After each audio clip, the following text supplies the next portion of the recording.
सक्षमीकरण आणि पर्यावरण संवर्धन तथा संतुलन यासाठी ॲडव्होकेट कुमारी माधुरी देवानंद पवार यांचं सातत्याने कार्य सुरू असतं. महिला सक्षमीकरणासाठी त्यांनी केलेलं कार्य हे अतिशय महत्त्वाचं आहे, मोलाचं आहे. आणि याच माध्यमातून महिलांना, ज्या विधवा परित्यक्त्या किंवा ज्या अनाथ महिला आहेत त्यांना सुद्धा रोजगार उपलब्ध करून देण्याचा त्यांचा सातत्याने प्रयत्न असतो. आणि रिसायकल की जे शेतातलं वेस्टेज माल आपण म्हणजे फेकून देतो त्यापासून वाढदिवसानिमित्त किंवा इतरांना आपण जे फुलांचे पुष्पगुच्छ देतो त्याऐवजी वेस्टेज जे मालापासून जे पुष्पगुच्छ बनविण्याचं हे जे दालन आहे या संदर्भात माहिती देतील या प्रकल्पाचे संचालक ॲडव्होकेट कुमारी माधुरी देवानंद पवार.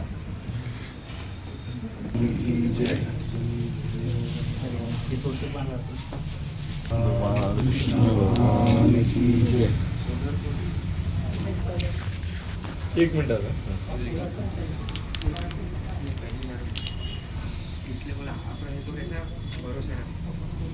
फिरत असताना कुठेतरी काही गोष्टी दिसायच्या महिलांच्या आयुष्यामध्ये, पण कायम असं वाटतं की पुस्तकी बोलणं आणि बोलक्या भाषा महत्त्वाच्या नसतात, काहीतरी कृतीची सुद्धा त्याला जोड असली पाहिजे.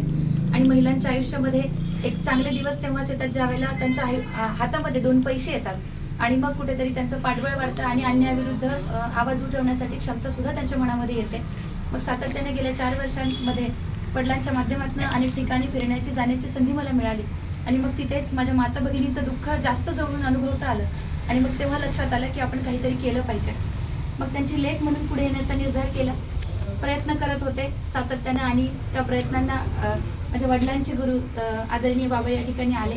त्यांनी सातत्याने ज्या पद्धतीने वडिलांवरती एक कृपाछत्र आशीर्वाद धरला, आज मला अत्यंत आनंद होतोय की माझ्या या छोट्याशा उपक्रमामध्ये तुमचे पाय या ठिकाणी लागलेत आणि एक आनंदाने सुरुवात माझ्या एका छोट्याशा कार्याची होती आहे. म्हणजे या दालनाचा सगळ्यात महत्त्वाचा हेतू एकच आहे, कारण गेल्या अनेक वर्षांपासून पर्यावरणासाठी सातत्याने मनापासून काम करायचा प्रयत्न करते. तो मला फक्त पुस्तकी कागदापुरता ठेवायचा नाही. अनेक ठिकाणी पर्यावरणावरती काम होत असताना कागद जोडली जातात, पण मला तसं न करता खऱ्या अर्थानं मला महिलांचं सुद्धा आयुष्य चांगल्या पद्धतीने घडलं पाहिजे, त्या पुढे आलं पाहिजे, हा एक सातत्याने माझा प्रयत्न असतो. त्या प्रयत्नांची आज एक तुमच्या पावलांनी एक नांदी एक सुरुवात होते. आणि दुसरा आनंद याचा होतोय की आज तुम्ही सगळेजण या ठिकाणी आलात. माझ्या वडिलांच्या जागी तुम्ही आहात, भावांच्या जागी आहात. या ठिकाणी येऊन एका लेकराच्या पाठीवरती एक कौतुकाची थाप देण्याचा प्रयत्न करताय, त्यासाठी सुद्धा मी एक मनापासून सुरुवातीलाच तुमचे आभार या ठिकाणी व्यक्त करते. आणि सगळ्यात जास्त भाग्यवान तर मी यासाठी आहे, मी कायम माझ्या प्रत्येक भाषणात आणि प्रत्येक ठिकाणी सांगते की प्रत्येकच लेख हुशार असते, प्रत्येक माणसाची जी लेख आहे ती चांगलीच असते, गुणवानच असते, पण एक छोट्याशा लेकराला बाप हे देवानंद पवारांसारखं मिळेलच असातला भाग नसतो. पण मला तो बाप मिळाला आणि म्हणजे आज एक ऊर भरून येतोय की एखाद्या म्हणजे मुलाचं सुद्धा स्वप्न पूर्ण करत असताना बाप विचार करतो की याच्यावरती विश्वास ठेवायचा का, 4 पैसे खर्च करायचे का. आणि मी तर काहीतरी वेगळं करायचा प्रयत्न करत होते. आज सातत्यानं समाजामध्ये तुम्ही पाहत असाल तर ओरिजिनल फुलांना जास्त महत्त्व असतं, पण हे आर्टिफिशियल फुलं दिसत असले तरी माझ्या अनेक महिलांचा आनंद त्या फुलांमध्ये. आज आपण एखादं झाड लावतो, झाड लावल्यानंतर त्या झाडाला फुल जेव्हा येतं तर आपल्याला प्रचंड आनंद होतो. तेवढाच आनंद प्रत्येक फुल गुंफत असताना माझ्या मायमाऊलीला होत असतो. आणि हे आर्टिफिशियल दालन उभं करत होते. अनेक जणांच्या प्रतिक्रिया येत होत्या की हे काय योग्य नाहीये किंवा चालणार नाही, अशा सुद्धा प्रतिक्रिया आल्या. पण खंबीरपणे बाप माझ्या पाठीशी उभा राहिला आणि सातत्यानं ज्या गोष्टींची मला गरज लागत होती, कारण आज माझी पहिली बोहणी झाली पण आजपर्यंत एकही सुद्धा बुके माझा विकला गेला नव्हता. सातत्याने मी प्रयत्न करत होते. 1 वर्षभरापासून आमचं मॅन्युफॅक्चरिंग चाललंय, महिलांना ट्रेनिंग चालू होतं. 6 महिने अनेक प्रयोग आम्ही याच्यामध्ये केले की सुरुवातीला ज्या वेळेला मी याची फुलं बनवायला लागले तर बुरशी लागत होती. 2000 फुलं माझी खराब झाली. म्हणजे प्रयोगातनंच या गोष्टी पुढे आल्या. पण माझ्या बापाने एकदा सुद्धा म्हटलं नाही की हे तू बंद कर. उलट त्यांनी मला सातत्याने पाठबळ देत राहिले. आज नाही उद्या होईल. जेव्हापासून दुकानाचं काम झालं तेव्हा सुद्धा ते मला एकच शब्द सांगत होते आणि ती माझी ऊर्जा ठरत होती की याला 6 महिने लागतील, वर्ष लागतील, पण तू प्रयत्न सोडू नको. आणि आज महाराजांना सुद्धा तीच विनंती आहे. उद्या हे चालेल नाही चालेल मला माहित नाही, पण जे आत्मविश्वासाने तुमच्या लेकराने हे चालू केलंय तो आत्मविश्वास माझ्या हृदयामध्ये कायम राहिला पाहिजे, माझ्या मनामध्ये राहिला पाहिजे. एवढाच आशीर्वाद तुमच्याकडनं मला आज हवाय. कारण मी एक स्वप्न घेऊन या ठिकाणी आले की ज्या पद्धतीनं चिमणी मोठी आग विझवत असते, आग कधीच विझवल्या जात नाही, पण त्या चिमणीचा प्रयत्न असतो की मला ती आग विझवायची. त्याच पद्धतीने तुमची चिमणी सुद्धा प्रयत्न करते की ज्या पद्धतीने वातावरण मोठ्या बदलाने फरक पडतोय, आपण म्हणतोय अतिशय जास्त पाऊस होतोय, कधी म्हणतोय पाऊसच पडत नाही, पण हे वातावरणाचं चक्र जे बदललंय ते पर्यावरणामध्ये जे काही बदल झाले त्याच्यामुळे हे चक्र बदललंय आणि अभ्यासामुळे जे काही 4-2 गोष्टी पुढे आल्या. तर मग मी विचार केला की माझ्या परिसरातला जो काही कचरा जाळला जातो आणि इथे जे काही प्रदूषण होतं ते चिमणीच्या प्रमाणे मी ती आग विझवण्याचा प्रयत्न करते. आणि याच माध्यमातून आज माझ्याकडे 15 महिला आहेत, पण 500 महिलांना त्यांच्या पायावर उभं करण्याचं स्वप्न घेऊन मी सखी रिसायकलची सुरुवात केली आणि तुमच्या सगळ्यांच्या आशीर्वादाने ते लवकरच पूर्ण होईल असा मला आशावाद आहे. कारण 500 घरात माझ्या महिला जर त्या सक्षम झाल्या तर त्या 500 घरातली लेकरं पुढे जातील आणि त्या 500 घरांमध्ये एक जरी देवानंद पवार जन्माला आला आणि घडला तर 500 लेकी माझ्यापेक्षा खूप मोठं काम करतील. म्हणून मला मनापासून वाटतं की तुमचे मला आशीर्वाद या ठिकाणी यासाठीच हवे आहेत की ज्या आत्मविश्वासाने चालू केलंय तो आत्मविश्वास मरेपर्यंत जिवंत राहिला पाहिजे. आणि ज्या तन्मन धनाने आजपर्यंत प्रत्येक कामामध्ये मी केंद्रस्थानी माणूस ठेवते, तर जोपर्यंत माझ्या या देहामध्ये श्वास आहे तोपर्यंत तीच धारणा माझी असली पाहिजे आणि माणूस म्हणूनच काम करण्याची प्रेरणा मला मिळाली पाहिजे. मला खूप पैसा नकोय, खूप काहीच नकोय, फक्त एवढाच आशीर्वाद तुमच्याकडनं हवा आहे की ज्या ध्येयाने तुमचं लेकरू झपाटलंय तर ध्येय मरेपर्यंत सुटलं नाही पाहिजे. आणि अनेकांच्या आयुष्यामध्ये ज्या वेळेला आनंद पेरतो तर खूप असं वाटतं की लोक म्हणतात खूप मोठं काम केलं, पण मी प्रत्येक वेळेला सांगते मी काहीच मोठं काम करत नाही, तर मी स्वतःच्या स्वार्थासाठी जगते. कारण पैसा सगळ्यांकडे असतो पण समाधान सगळ्यांना मिळत नाही. मी त्या समाधानासाठी वनवन सकाळपासून संध्याकाळपर्यंत फिरत असते, कारण दररोज वाटतं की संध्याकाळी जी समाधानाची झोप लागते ती कोट्यवधी रुपये खर्च करून येत नाही. तर हे समाधान या कार्याच्या माध्यमातून मला मिळतंय. आणि आज आदरणीय अंबोरे काका सुद्धा आले. माझ्या वडिलांच्या आयुष्यामध्ये तुमचा खूप मोलाचा वाटा राहिलाय की आमचं खूप सर्वसामान्य कुटुंब होतं, अतिशय म्हणजे माझ्या आजीने टोपल्यात भाकरी केल्या अशा कुटुंबामधनं आज जिल्हा परिषद अध्यक्षपदापर्यंत तुम्ही माझ्या वडिलांना आणून पोहोचवलं आणि आज लेकीचा कार्यक्रम म्हणून आवर्जून या ठिकाणी आलात. तुमचे सुद्धा मी या ठिकाणी आभार व्यक्त करते. सगळी पत्रकार मंडळी या ठिकाणी आली. आदरणीय काळे काकांनी कार्यक्रमाचं संचालनाची धुरा घेतली आणि आमचे दादा सुद्धा जेव्हापासून काम चालू केलंय तेव्हापासून सातत्याने दुकानाकडे त्यांचं वैयक्तिक लक्ष आहे. माझ्या म्हणजे एक बहीण म्हणून एक लेक म्हणून तुम्ही सगळ्यांनी जे माझ्यासाठी केलं मी कायम तुमच्या ऋणात राहील आणि हे काम करण्याची ऊर्जा मला मिळावी हेच आशीर्वाद तुम्हाला सगळ्यांना या ठिकाणी मागताना थांबते. धन्यवाद. 148 वर्षापूर्वी उठत्या पत्रवाळीवरील शिते वेचून खाताना पहिल्यांदा श्री संत गजानन महाराज दिसले, अवतार म्हणजे प्रगट झाले आणि तो प्रगट दिन आज आहे. आपण बुलढाणा जिल्ह्यातले लोक म्हणजे गुरुवारला मुहूर्त मानतो आणि भारतात जरी 3.5 महत्वाचे मुहूर्त असले तरी आपल्यासाठी जे मुहूर्त आहेत ते 4.5 आहेत. म्हणजे प्रगट दिन हा त्यातला एक म्हणजे मोठा मुहूर्त मानतो. या जो माधुरीने उपडोक्यात शुभेच्छा देतील विजूभाऊ अंबोरे. श्री संत गजानन महाराजांचा आज प्रगट दिन आहे. या प्रगट दिनाच्या मंगलमय शुभेच्छा मी सर्वांना देतो. आणि माधुरीने ज्या प्रकारे तिनं आपलं वक्तव्य दिलं, ज्या भावना व्यक्त केल्या त्या भावना खरोखरच महिलांच्या आणि समाजातल्या तळागाळातल्या दुर्बल लोकांच्या जीवनाशी निगडीत आहे.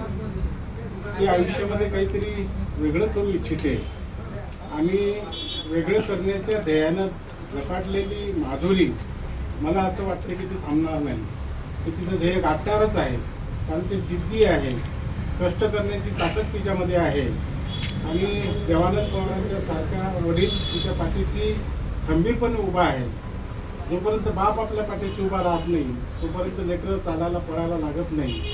देवानंद माधुरीने खरंच म्हटलं की सर्वांना देवानंद पवारांसारखा बाप असावा. मलाही कौतुक त्याचं वाटते की देवानंद ज्या पद्धतीने आपण माधुरीच्या पाठीशी उभे आहात आणि ज्या क्षेत्रामध्ये ती काम करते आहे, ज्या ज्या ठिकाणी तिथे हात घातला त्या ठिकाणी तिला यशच आलं आहे. याच्यामध्ये सुद्धा तिला यश येईल. मी तिच्या या कार्यास शुभेच्छा व्यक्त करतो आणि माझी 2 शब्द सांगतो. आणि आता माधुरीचे बाबा जरी देवानंद भाऊ असले तरी त्यांचे आध्यात्मिक जे बाबा आहेत ते या ठिकाणी आता उपस्थित आहेत. परमपूजनीय स्वामीजी त्यांना याचे वाटलाच आहे आमंत्रित. भद्रप्नो अभिवातय मनः. आज सखी फ्लावर्स अँड गिफ्ट्स बाय सखी रिसायकल्स या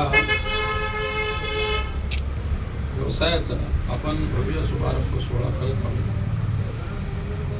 या सोहळ्यासाठी उपस्थित आमचे विजयजी आंबोले असतील, आपल्या देशोन्नतीचे जिल्हा प्रतिनिधी असणारे राजेंद्र उखाळे असतील, देवानंद भाऊ असतील, उपस्थित सर्व मंडळी व जिने एवढी हिंमत करून या कार्याला प्रारंभ केलेला आहे, सुरुवात केलेली आहे, अशी आमची कुमारी माधुरी. पहा, महिलांचं सक्षमीकरण सोबतच पर्यावरण संरक्षण काय असतं. या गोष्टीवरती भाषण करणारे लोक भरपूर असतात, चांगल्या चांगल्या प्रकारचं व्याख्यानं देतात, पण कृतीमध्ये मात्र शून्य असते. माधुरीचं कौतुक यासाठीच आहे, इतक्या अल्पवयामध्ये ती जी गरुड झेप घेत आहे ही फार मोलाची आहे. तिनं म्हटलं, देवानंद पवार सारखा मला बाप मिळाला हे माझं सौभाग्य. पण मी म्हणतो की देवानंद पवार, तुम्हाला माधुरी सारखी मुलगी मिळाली हे तुमचं सौभाग्य. काय असते की हिम्मत करावी लागत असते. पुरुष असतो त्याला स्वाभाविक हिंमत असते, परंतु महिला असते तिला मात्र समाजामध्ये काही करण्यासाठी फार मोठी हिंमत करावी लागते. लोक अनेक आहेत, लोकांचे विचार वेगवेगळे आहेत, लोकांचे प्रकार वेगवेगळे आहेत, पाहण्याचा दृष्टिकोन वेगळा आहे. परंतु या सर्व गोष्टीला बाजूला फेकून तिनं आपला पाय ज्या कामासाठी रोवलेला आहे ती खंबीर आहे. काय माणसाच्या पाठीमागे किंवा माणसाजवळ सबल विचार असले पाहिजे. विचारापेक्षा जगात कोणीच मोठा नाही. काय महात्मा गांधींनी ते बॅरिस्टर असताना त्यांनी राष्ट्र सेवेसाठी जगामध्ये ज्या कपड्यांना उंच प्रकारची किंमत होती आणि देशवासियांच्याकडे पाहिल्यानंतर माझा देश, मी ज्या सूट बूट पॅन्ट मध्ये राहतो तेवढा माझा देश सक्षम नाही. माझ्या देशाची मी गरिबी अनुभवत आहे, परिस्थिती अनुभवत आहे, आणि मला मग इतके उच्चभ्रू कपडे कशासाठी. आयुष्यभर त्या व्यक्तीने आपला विचार जगाला देण्यासाठी भारताला त्यांची किती किंमत कळाली हे मला नाही सांगता येणार. परंतु जगामध्ये जी महात्मा गांधींची किंमत आहे आजपर्यंत त्या विचाराची, तशा प्रकारच्या विचाराची कुठेही किंमत झालेली नाही. अमेरिकेसारखा देश असेल, पाश्चात्य देश असतील, युरोपियन कंट्री असतील, देश भारत म्हटल्यानंतर अगोदर असं होतं की देश कोणाचा, तर महात्मा गांधी. मला त्यांचं एवढ्यासाठी सांगायचं, ज्या व्यक्तीने आपलं वैभव सोडलं, आपलं सर्व सोडलं आणि ज्या विचारामध्ये उतरले आणि एक ध्येय ठेवलं ज्या डोळ्यापुढे की जोपर्यंत राष्ट्राला स्वातंत्र्य मिळणार नाही तोपर्यंत माझं पर्सनल सुख जे आहे ते मी कधी भोगणार नाही, कधी अनुभवणार नाही. ज्या व्यक्तीची प्रतिभा एवढी होती, 2 प्रकारचे जर लेख लिहायचे असतील, तो व्यक्ती एका वेळी 2 हाताने 2 प्रकारचे वेगवेगळे लेख लिहायचा. काय बुद्धी असेल ती. आणि त्या बुद्धीचा प्रयोग त्यांनी स्वतःच्या स्वार्थासाठी नाही केला. ते बॅरिस्टर होते, त्यांना कमाई करता आली असती किंवा त्यांनी मोठमोठे राजभवन बनवले असते, राजवाडे बनवून त्याच्यात राहू शकला असता. परंतु जो स्वतःसाठी विचार करते ती स्वार्थी माणसं जगामध्ये पुष्कळ आहे.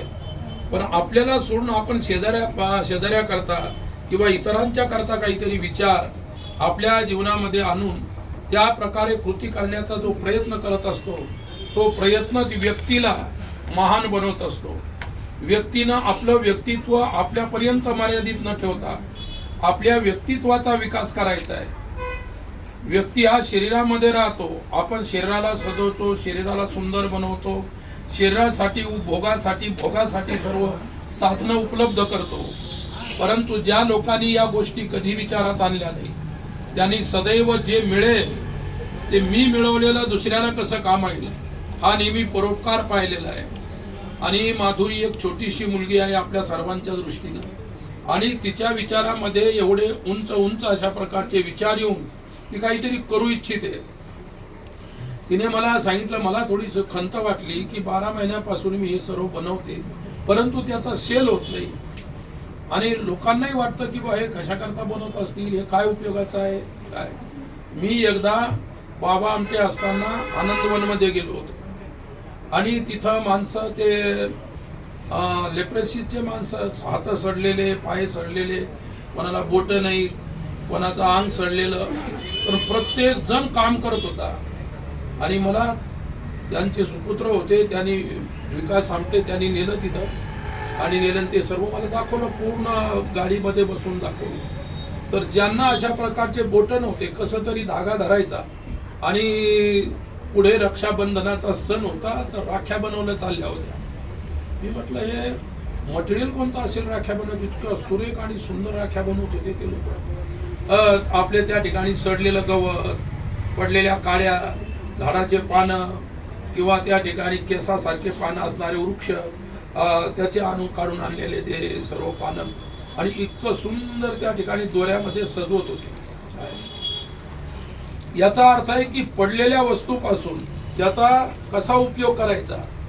जी वस्तू जाळायच्या कामाची, ती वस्तू फेकलेली आहे, पण फेकलेल्या मटेरियल पासून काहीतरी बनवून 4 पैसे कमवण्याचं धोरण नाही, परंतु हाताला काम, ज्यांना हात नाही त्यांच्या हाताला कामं दिले. आणि तुम्हाला आम्हाला कितीतरी हात आहेत, आपल्या समाजामध्ये कितीतरी असे तरुण मुलं आहेत जे दिवसभर कामी फिरतात, घरचं काम करत नाही, आई वडिलांची सेवा नाही, शेतातलं काम नाही, दुकानदारी असेल दुकानावर सुद्धा बसणार नाही, सर्व आई वडिलांनीच करावं आणि त्यांनाही सर्व्हिस नाही, नोकरी नाही, त्याच्यामुळे पैसा नाही खर्चाला, मग चोऱ्या करायच्या, भानगडी करायच्या, दंगे करायचे, लुटमार करायची. काय माणसाला जर कामच नाही तर तो माणूस काहीतरी दुसरे वेगळ्या वाईट गोष्टी करत असतो. परंतु माधुरीचं लक्ष चांगलं आहे, कारण संस्कार चांगले पाहिजे, विचार चांगले पाहिजे आणि संस्कार आणि विचारातूनच पुढे कर्तृत्व घडत असतं. आणि ती बालपणापासून ती कर्तृत्व घडायच्या प्रयत्नामागे आहे. तिचा स्वभाव असा आहे की आपल्यापेक्षा जो कोणी मोठा आहे त्याच्यापासून काहीतरी घ्यायचं, काय हा स्वभाव उत्तम असतो. आपल्यापेक्षा शिल्लक 4 गोष्टी कोणाला कळत असतील त्याच्यापासून मार्गदर्शन घेणं ही चांगल्या प्रकारची पद्धत आहे आणि तिच्याजवळ ही पद्धत आहे. त्याप्रमाणे ती शिकलेली आहे, सुसंस्कृत आहे, सुसंस्कृत घराण्यामध्ये तिचा जन्म झाला, तिला चांगल्या प्रकारच्या वडिलाचा, आईचा, परिवाराचा वारसा सुद्धा चांगला लाभलेला आहे. काय अहो केव्हा केव्हा अशी परिस्थिती असते. आता आम्ही स्वतः आश्रमावरती ती अनाथ मुलं सांभाळतो, कुठं रस्त्यावरून उचलून आणलेले, कोणाला आई नाही, कोणाला बाप नाही, कोणाला परिवार नाही, म्हणजे ते संस्कार नसलेली असणारी लहान लेकरं, लहान बाळ आहे. परंतु आपलं कार्य तेच आहे, आपल्याला तेच करायचं की त्यांना चांगले संस्कार द्यायचे आहे, लहानचं मोठं करायचं आहे. कोणत्या तरी व्यवसायात, उद्योगात, नोकरीत त्यांच्या भाग्यानं ते बनतील. आणि मी असा व्यक्ती आहे की मी भाग्यावरती भरोसा न ठेवणारा आहे, मी कर्मावरती भरोसा ठेवणारा व्यक्ती आहे. की तुम्ही कर्म करत राहा, केल्याने होत आहे रे, आधी केलेच पाहिजे, हे टिळकांचं वाक्य आहे. गीता ते सांगते, कर्मण्येवाधिकार असते मा फलेषु कदाचन. करत राहा, याच्यापासून परिणाम का होईल, फल काय मिळेल, माझी उन्नती किती होईल, मला किती पैसे मिळतील, इकडे न लक्ष देता आपण धरलेलं कार्य, धरलेलं काम ते करत राहायचं. आणि तेच कर्तृत्व, तेच काम आणि तोच व्यवसाय काही दिवस नसेल मिळालं त्या ठिकाणी यश, पण शेवटी यश देऊन जाईल एवढं मात्र निश्चित आहे. ज्या मार्गाने आपण पाऊल टाकत असतो त्या मार्गाचं एक निर्धारित लक्ष असतं आणि त्या निर्धारित लक्ष्यापर्यंत आपल्याला पोहोचायचं आहे. म्हणून माधुरीने विचार करून हे त्या ठिकाणी असणारा जो काही व्यवसाय सुरू केला, मी सुद्धा आल्याबरोबर पाहिलं, काय इतकं मोठं संपूर्ण, मला वाटतं आजपासूनच सुरू करते की काय, हे अगोदर तिनं सुरू केलेलं आहे. काय पुढचा परिणाम काय आहे. आणि देवानंद भाऊने सुद्धा आता हे शुभारंभ करायचा म्हणून मला सांगितलं की वर्षापासून माधुरी हे करते, हे काही मला त्यांनी सांगितलं नाही. त्यांना वाटलं दुकानच चालून नाही राहिलं तर सांगायचं दुकानच पहिल्यांदा काढलं, म्हणजे ऑनलाईनच सेल केला आता. दुकान पहिलंच, दुकान पहिलं केलं, पहिले ऑनलाईनवर होतं. काय एकदम तुझे चांगले प्रयत्न बेटा, आणि तू या कामामध्ये लागून राहा. आणि सर्वात मोठी मला आनंदाची गोष्ट हे वाटून राहिली की महिलाचं सक्षमीकरण व पर्यावरण संरक्षण. पर्यावरण संरक्षणासाठी संपूर्ण विश्व काम करत आहे. पर्यावरण संरक्षण होऊन नाही राहिलं असं नाही म्हणायचं, पण ज्या प्रमाणात व्हायला पाहिजे ते प्रमाण अजूनही आलं नाही. मोठमोठ्या देशांना जे जमलं नाही.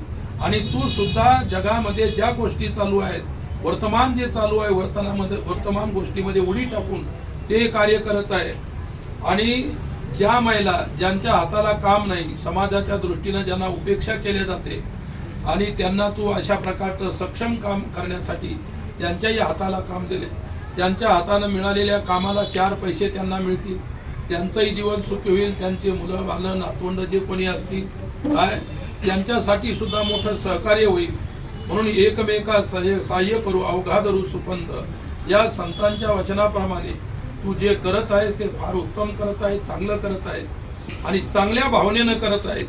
तुझ्या भावना आणि तुझे विचार एवढे चांगले आहेत, तुझ्या भावना आणि विचार तुला पुढे नेतील आणि जरूर तुझ्या या कामाला भरभरून त्या ठिकाणी यश मिळेल असा तुला आशीर्वादही देतो. कारण तू म्हटले की मला आशीर्वाद द्या फक्त माझ्या कामासाठी, फक्त खचू नकोस, मागे फिरू नकोस. एकदा टाच रोवून माणसानं ते ध्येय धरलेलं आहे, ती टाच पुन्हा कधी ढिली पडायला नको. काय तर अशा प्रकारची ज्या गोष्टीचा शुभारंभ आणि इतका चांगला दिवस आता आमच्या राजेंद्रजीने सांगितलं की बाबा संत गजानन महाराजांचा हा आज प्रगट दिन महोत्सव आहे. आणि भाऊ आले म्हणजे 1 तारीख बाबाजी कोणती द्या. म्हटलं मी योगायोगानं बुलढाण्यामध्ये आहे. सकाळी येळगावला होतो, त्याच्यानंतर द्रुपदरावजी सावळे त्यांनी आपल्या कॉलेजमध्ये ते याचं मंदिर बांधलं, प्राणप्रतिष्ठा झाली. आणि त्याच्यानंतर हा कार्यक्रम, याच्यानंतर पुन्हा 2 कार्यक्रम आहे, जायचंय मला. परंतु मी आवर्जून माधुरी म्हटल्यानंतर माधुरीच्या कामाला मी आवर्जून आलो बरं. कारण तू जे करतेस त्याच्या पाठीमागे तुझं फार मोठं हे असतं, विचार असतो. बेटा असेच विचार ठेव, चांगले विचार ठेव. तू म्हटले की मला माझ्यासाठी जेवढं करायचं नाही, पण माझ्याकडून दुसऱ्यासाठी जेवढं होईल ते काम करायचं आहे. आणि या कामासाठी या कामासारखं मोठं कामच नाही. आणि जरूर हे काम तुला उंच स्तरापर्यंत पोहोचून देईल. तुला ही आशा नाही की मोठं काम करून मला मोठे सन्मान वगैरे हे मिळायला पाहिजे. फक्त माणसानं करत राहायचं. कर्तृत्वामध्ये सन्मान साठवलेला असतो. हे सूत्र ध्यानात ठेवून करत राहा, चालत राहा. आणि आमच्या भाऊचा तुला सदैव त्या ठिकाणी सक्षम अशा प्रकारचा पाठिंबा आहे, आधार आहे. ते माणसाला करण्यासाठी आधार लागतो आणि आधार असल्यामुळे तुला करायला आता हे सर्व सोपं चाललेलं आहे.